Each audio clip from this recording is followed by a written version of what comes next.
Welcome in, friends. It is Dirty Air with Rodney Rodriguez back on the air, Racing America and streaming in a lot of places. So happy to have you with us on a Thursday. This is a Thursday presentation. It's going to be recorded, not live.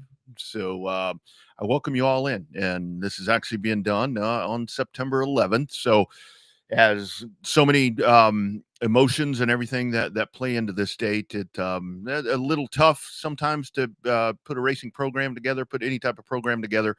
But we do remember the significance of this day and what we lost. Um, we lost a lot. We lost a lot of lives, and quite frankly, I think that our nation changed dramatically on this day 24 years ago. But we do welcome you in. Clean air is good. Times like this, dirty air just a tad bit better. I look forward to talking a little racing with all of you here for just a little bit today. And on the docket, it's Bristol weekend. It's Bristol, baby, as they say. I want to touch on what we have coming up for the weekend as we have a triple header of action that'll be going on at Bristol. We'll talk a little bit of short track racing as well. Coming off, we are deep in the heart of big race season is what's going on right now. You have it whether it's on the pavement side or on the dirt side, just different places across the country where you've got just massive big paint events, and it's bringing out the big guns when it comes to race events and so forth, and purses, and I think it's really a time to appreciate how much uh, short track racing has grown, and it's something that I like to talk about quite often. As right up at the screen right there, you see that is the direct link and barcode to the Rodney Rodriguez racing site. If you would like to check that out, really cool stuff right there. You can catch all of the past shows and so forth. Everything is right there. And then there is the on-demand shirts QR code, which is the spot to get your Dirty Air merchandise. So I'd love for you to check that out there too as well.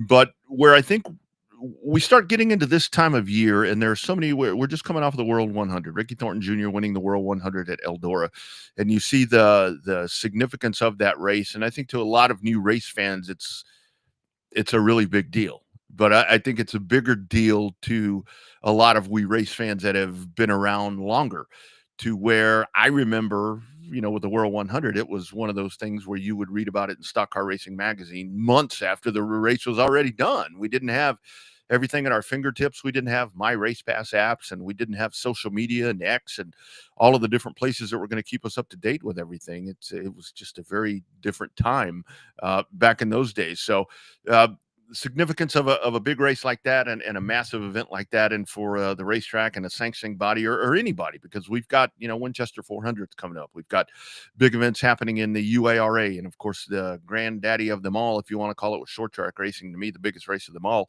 is the Snowball Derby, which will be happening in December over at Five Flags Speedway. And in between there, I mean, last year I had the opportunity to make it out to St. Louis for Dirt at the Dome, and just to see how that is all put together. It's really something magnificent to see, when especially it's centering around short track racing. So just a really good time of year right now to go in there and appreciate what our grassroots sport has become, where it we don't want it to correlate so much to NASCAR and to IndyCar and to Formula One, but on a smaller spectrum, which is not a slide at all to what we do, because obviously we short track racers, we're not NASCAR, we're not any of that. But when you look at some of the presentations, and you look at some of the purses, and you look at some of the mainstream hubbub and PR and everything that goes into it, we really have come a long way.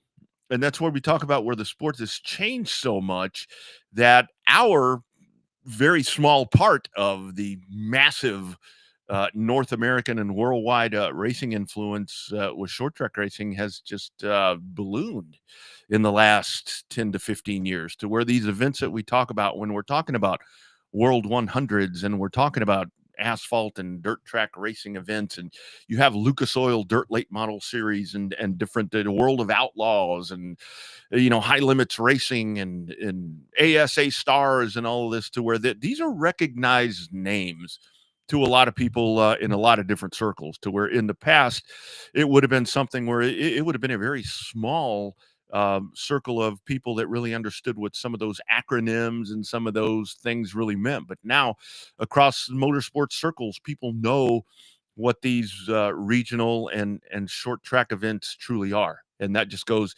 uh, to where it is a great recognition for all of us in the short track circles that our sport has grown to that, and I think it's something that everyone should be really proud of at this time of the year, because we are just ramping up right now to where you're going to see guys really begin to travel and really beginning to make hauls. A lot of folks across the country and across different regions and across different series to be able to participate in some of these races that are coming up, and they're everywhere from the left coast to the right coast to the mid part of the U.S. All the way down south.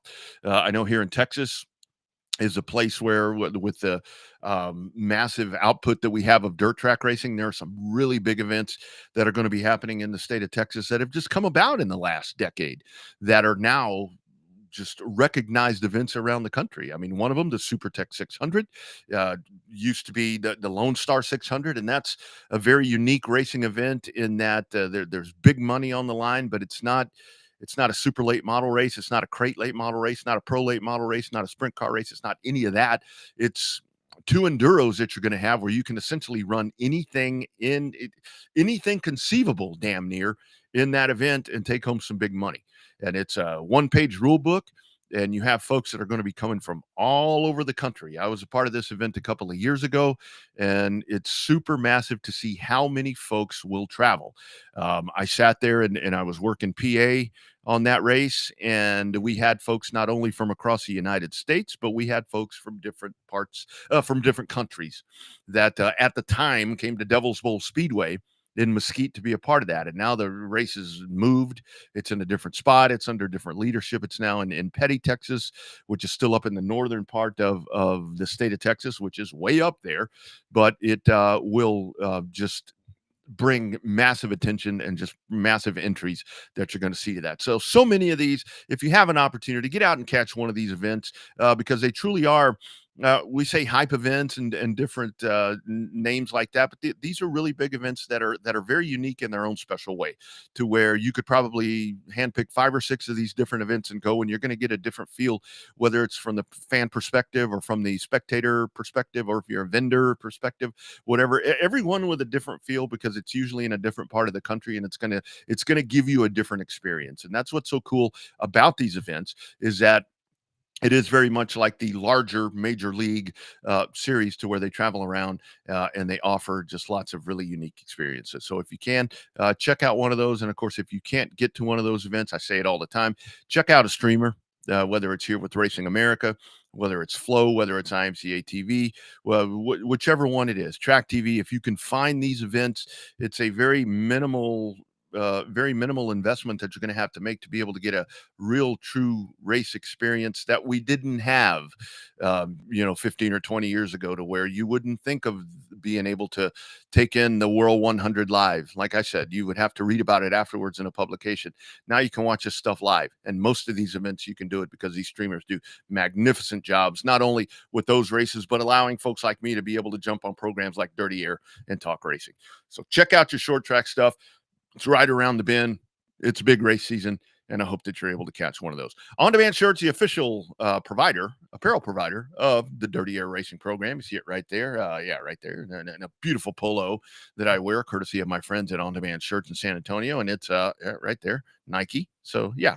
This is the apparel that you can get. T-shirts, caps, and lots more. It's On Demand Shirts in San Antonio, Texas, official apparel provider of the Dirty Air Racing Show. Here's a word from the great friends at On Demand Shirts.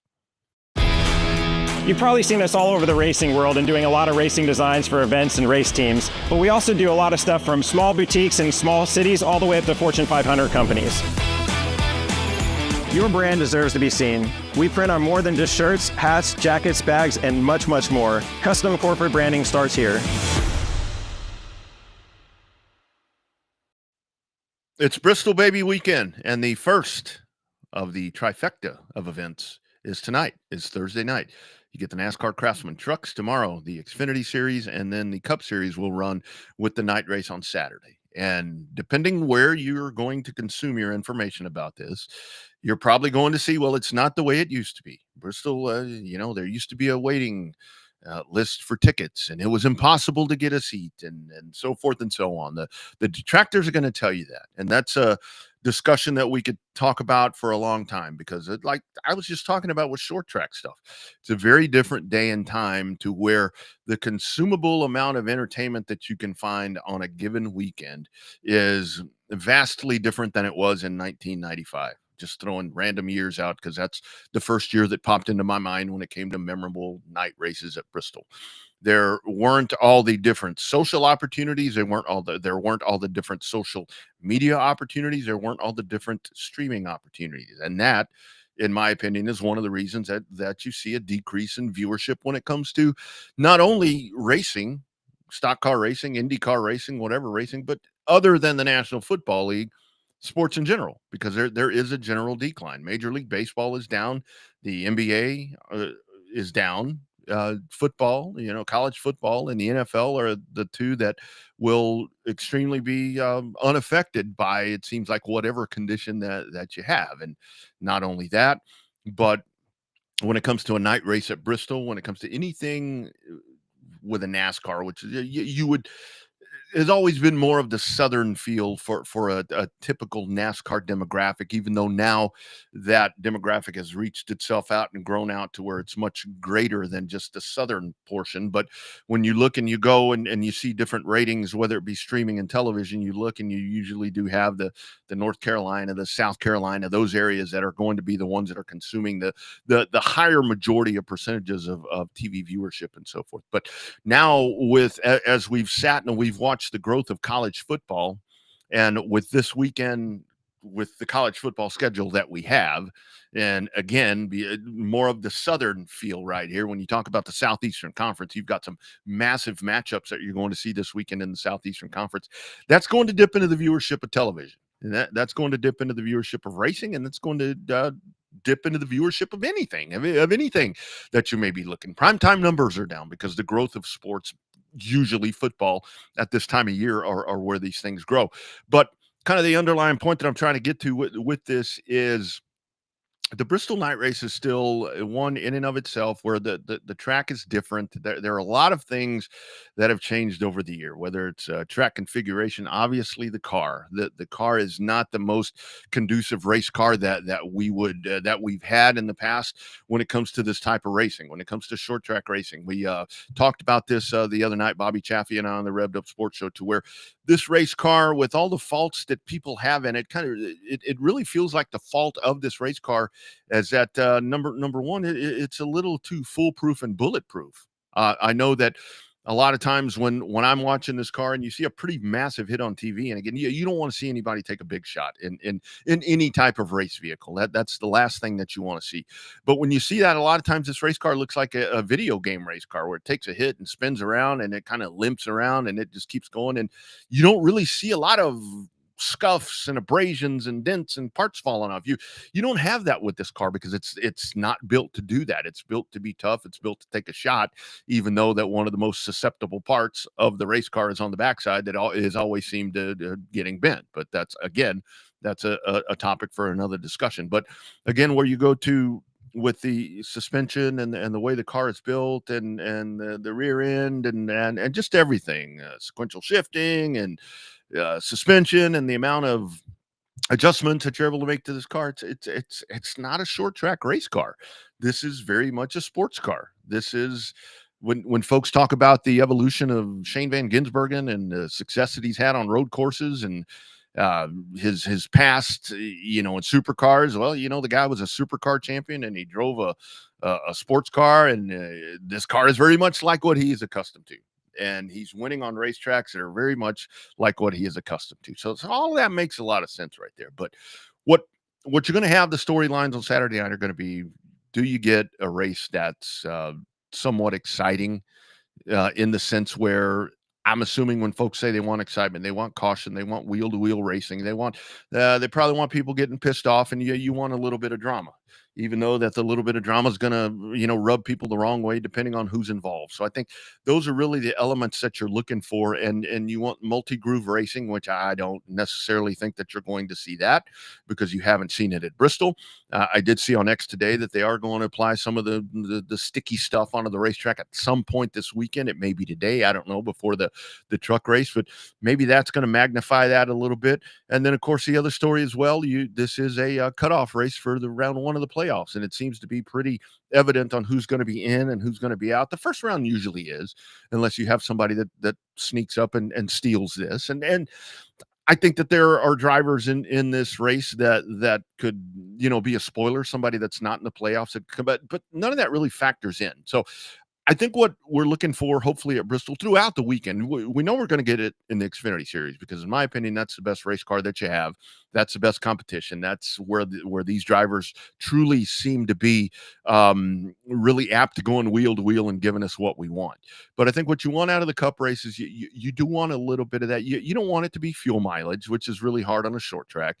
You don't want it to turn into a snooze fest. Is really the only way to say it. You don't want long green flag runs. I think like any cup race, you're going to see that at various points in this race, but it's not going to be the old Bristol.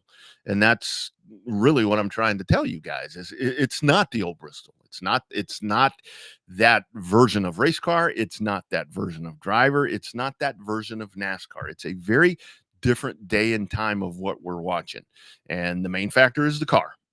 The main factor is the car. And I would love for it to be a different car. I would love for the Xfinity car to be the Cup car, but that's just not it's not the hand that we're dealt. And what I'd really like to see a lot of people do is just kind of take the hand that we're dealt and kind of just deal with it and don't be quite as quick to just go to the negative.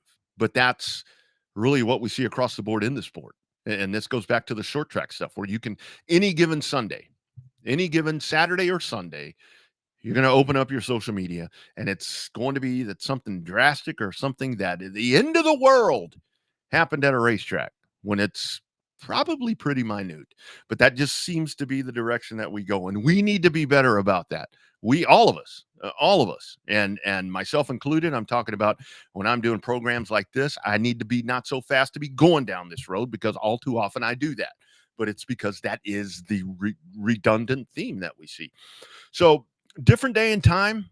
Let's enjoy this event. Let's hope that we get a good race out of it. Let's hope that it gives us the drama that we're looking for, and the playoff situation. And maybe something was leaked during the week. I don't know if it was a hypothetical or it was an aw shucks or if it was just something that was just planted there to give us some thought that the NASCAR playoff system is going to change. I have been watching NASCAR Grand National Racing, Cup Racing, whatever you want to call it. I've been watching this stuff since the mid 70s, as early back as I can remember. And I was never really, and I'm one of those guys, and there's not a lot of we dudes and ladies that are like this anymore to where we'd like to think that there are more, and we talk like there are more, but there really aren't, that are going to, when it comes to in the NASCAR circle, whether the NASCAR championship is cinched 5 races before, 2 races before, 1 race before, or settled the day of. We're not always going to tune in. I'm the exception. I remember years ago where I would tune in when a Grand National Championship or a Cup Championship was locked up, and you just tuned in to watch to see what was going to happen. There was no stages, none of that. It was a very long race with really nothing to be settled other than who's going to win. And I say I say that like it doesn't mean much. Whoever's going to win, that's obviously a big deal. But what the playoffs have done and stage racing and playoff points is it has made it a little more intriguing in certain situations. And again, you can say that that's made for television and made for social media. You damn right. You damn right it's made for that. That's what sports is right now. That's exactly what this is. NIL and transfer portal in college football. What's the big deal with that? Is we sports heads sit there and go on about it every day for about 7 months. This is no different. This is no different. We sit here and you try to figure out who's going to go to the next round, and one race will do you in, and all this, that, and the other. You're building the drama, and then it gives us something to talk about in the offseason when somebody who maybe last year shouldn't have been in the playoffs, but happenstance on somebody's bad luck gets hot there in the playoffs and wins his third championship when he probably shouldn't have even been there. It just gives us something to talk about. Is the system going to change? It needs to. I mean, it really does, just because of the outcry. Because right now, it's so many have gravitated, and so many traditional and impactful racing folks have gotten on that scenario as well, to where it's like something different needs to happen. But what you figure out the longer that you're in this sport is that change is needed. And it's really weird because those of us that have been in it for a long time, we don't like change. You absolutely don't like change. We've been doing it this way forever. The point system, great example. That change has been, when did that change? When did the playoffs change? When did we go to the chase? That's been years ago. That's been years ago, but we still get, well, we ran 32 races, 33, 34 races. We ran that forever and just crowned a champion. Didn't have any stage breaks. We need to go back to that. That's where change is not so much welcome in our sport. And in short track racing, we see it as well, where you have tire changes and you have rule changes and you have engine changes. And I remember, when I was behind the wheel damn near every week, sometimes twice a week, there was no such thing as a crate motor. The crate motor comes along, and it's like that. The crate motor is a money saving device. It's a money saving mechanism to help you to be able to race more and buy more tires and do all. We don't need that. We've never had to have it before. It's always worked this way. I don't care if it's saving me money.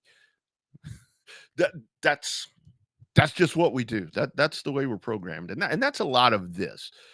If the playoff system changes, which I do think it will, it's going to be something that's going to be met with open arms, but it's going to be something that is at the same time going to be cast a lot of shade, because it's not going to be 36 or 37 continuous races where at the end you crown a champion. I like the 3-3-4 format that's been tossed around, to where you go 3, eliminate, you go 3, eliminate, and then you go 4, you take the cumulative of all of that, and you crown your champion. To me, that seems more of a conceivable way to crown a cup champion if you're going to go down that route. There's a big part of me that has said for a long time, if the folks really have the outcry and you could truly put faith in people and put faith in the system, that, okay, if we're going back to 36 or 37 races nonstop, we're going to crown a champion at the end. No playoff points, none of this, no, not like we did in the modern era of Winston Cup racing. And you all will come to the races because it's going to fix the problem that you think is hurting NASCAR. If that fixes it all, let's go down that route. But I think we know I think we know how that's going to end up. What do you see when it's like, big race coming at ABC Raceway? I'll be there. You see 40 I'll be there's. Race day, you got 12. So let's see how that system shakes up.